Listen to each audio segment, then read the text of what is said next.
Hey folks, it's Patriot Nurse. Thanks for joining me today. I'm actually in Utah right now, and I am finishing up my Master Herbalist and my Master's in Herbology this week. But the subject of this video is a wee little bit different than my personal ramblings. The subject of today's video is the month of chaos and the month of immorality that we're seeing in this country and how this is playing out and really how it's sifting people between which God that you're going to worship and which side that you're on. So obviously, for YouTube censorship reasons, I'm not going to delve too much into the nuances, but if you paid attention over the past month, you know just how crazy it's been with people calling things evil good and people calling good things evil.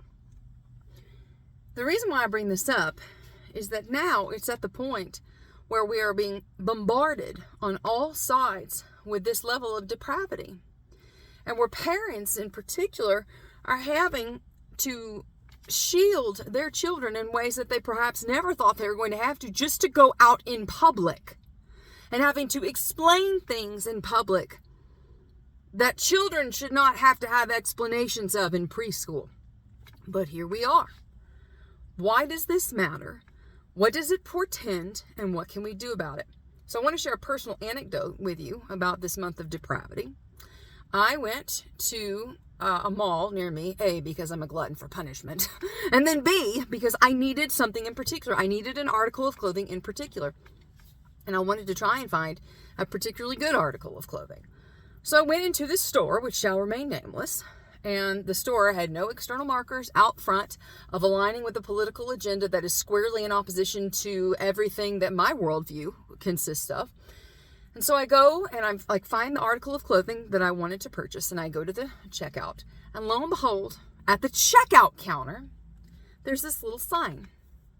And the sign said that the store brand was going to be donating $25,000 to a youth-led, important, youth-led initiative, normalizing different things that I personally am not in support of and that I find as an indicator of depravity and of a culture in decay.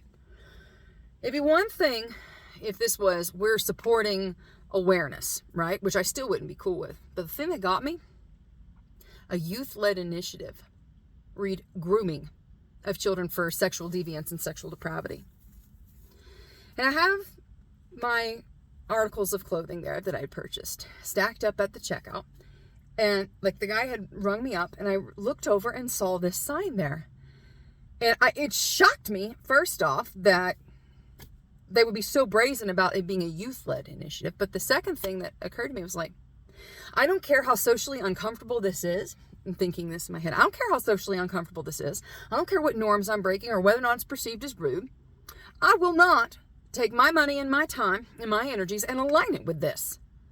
So I looked at the man who was checking me out, and I looked at him, and I looked back at this sign, and their fragrance section was right behind the sign. And he says, "Oh, do you want to try one of the fragrances?" And I said, "Sir, this sign supports something that I cannot in good conscience give any money towards, and I'm terribly sorry, but I cannot complete this purchase, and I'll gladly put my things back, but I will not align with this." And so I put my stuff back and I walked out. And I thought afterwards, well, let me break this down here. In the moment, there was that tendency, that very human tendency of, well, I'm already here. But then I'm like, no, absolutely not. If they're going to be this brazen to put it in my face that spending money with this store is going to result in youth-led, read grooming initiatives, pedophilia initiatives, proselytizing sexual depravity to children initiatives, there's no way I'm aligning with this. So anyway, I left after having wasted approximately an hour and some odd looking for exactly the thing I needed, but I thought, whatever, let the chips fall where they may. I ain't aligning with this. We're having to, at this point in our nation's history, make a justification for being normal, a justification for being functional as human beings designed the way that God intended us to live and to breathe and to grow as human beings and to live in communities. Now we're being assaulted from every angle when we simply want to go out into public, being assaulted with purchases, being assaulted and indoctrinated. And I don't see that this is going to get any better unless there's a punch in the pocketbook felt. And a lot of people are boycotting these different companies. But here's the thing, guys. Like, this thing is so much bigger at this point than what boycotts are going to affect en masse. Boycotts are effective in isolation. But this directive is happening not because of a profit-driven initiative primarily. This is an ideology-driven initiative. And there is coordination behind the scenes of trying to turn people into consumers instead of humans. When you teach people that their identity is a source of consumerism instead of principles being that identity. Principles, by the way, are not something that you buy or that you market. Principles are who you are. If you take principles away, then you turn people into perfect little consumers, and they'll buy whatever you shove in front of them as the prevailing wind of, socially accepted ideology at the time. And that's where we're at. So what does this mean for us in the bigger scheme of things? As the agenda of the left and as the godless agenda, anti-biblical agenda, is spreading across the world, it is not just in the United States. It's all over the world. As this is gaining a foothold in places, what it is causing is people to really evaluate their beliefs and evaluate where they stand, including a lot of churches in the United States and communities of faith. This is a litmus test for a lot of people on whether or not they're going to bow to social pressure and call, woe to them that call evil good and good evil. Can't make a justification for calling it acceptable, because it sure ain't. And the challenge that we're going to be facing is, how do we determine that, and what are we willing to pitch our tent around? And unless you've got solid tent pegs to strap down and lash down the tent, it's going to blow away in any strong wind. And that's what the church has been dealing with in a lot of communities of faith. Bible-believing communities of faith are really having to figure out where they're going to pitch their tent. This will be a source of persecution in times moving forward. It's even this way now if you're trying to get an apartment or you're trying to apply for a job. You are required to choose pronouns, which by default herd you into the cattle car of their ideology. So if you select other or choose not to reply, then it automatically shows you're a free thinker, and many places don't want that. So political reprisal is the next layer of this. We are definitely seeing a weaponization of this ideology and a politicization of this, because people are being denied jobs due to a refusal to comply with their ideological demands. They're being denied respect, for sure, and being penalized. And children are the ones in school systems that are really facing the brunt of this. So what are we to do then? What are we to do then as Bible-believing people and as people who value the principles of the revolution, who value liberty, freedom, God-fearing freedom and independence with self-sufficiency? There are precious few choices other than to select out of their system as best as possible and become self-sufficient.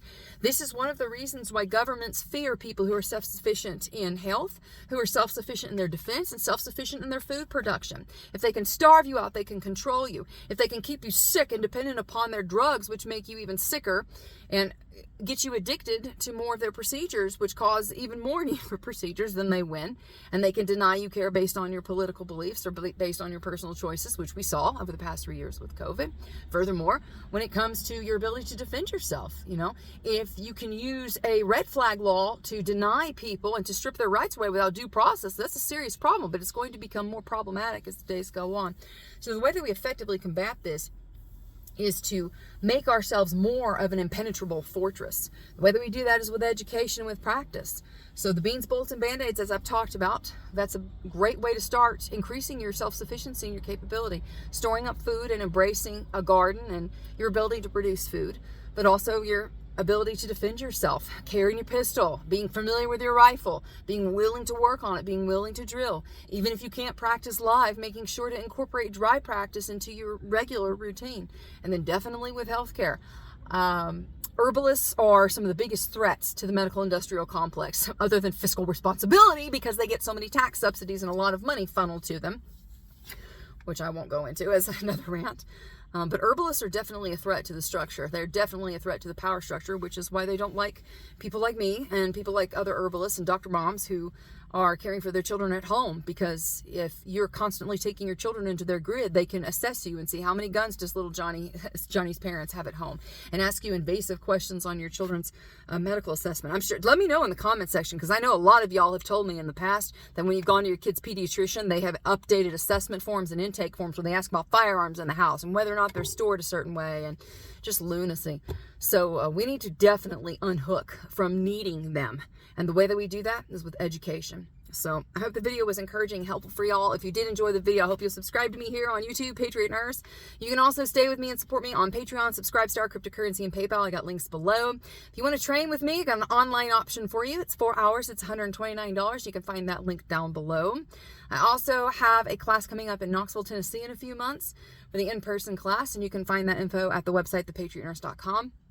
I am going to be, Lord willing, in the process of launching another online course, so stay tuned for that. And Lord willing, that will be focused on herbal goodness. So hope the video was helpful for y'all. Hope you have a very blessed weekend. Stay strong, stay firm, stay resolute. We know how this ends, and we know who our king is. And our king don't live in Washington, D.C. And his rule is eternal, and his law endures forever. And nobody's going to change that, no matter how many flags they wave in my face and how much they tell me I'm a bigot. I serve him and him alone. And his law is the one that I answer to more than any other. For now, it's Patriot Nurse signing off, and I'll see y'all later. Mwah! Bye!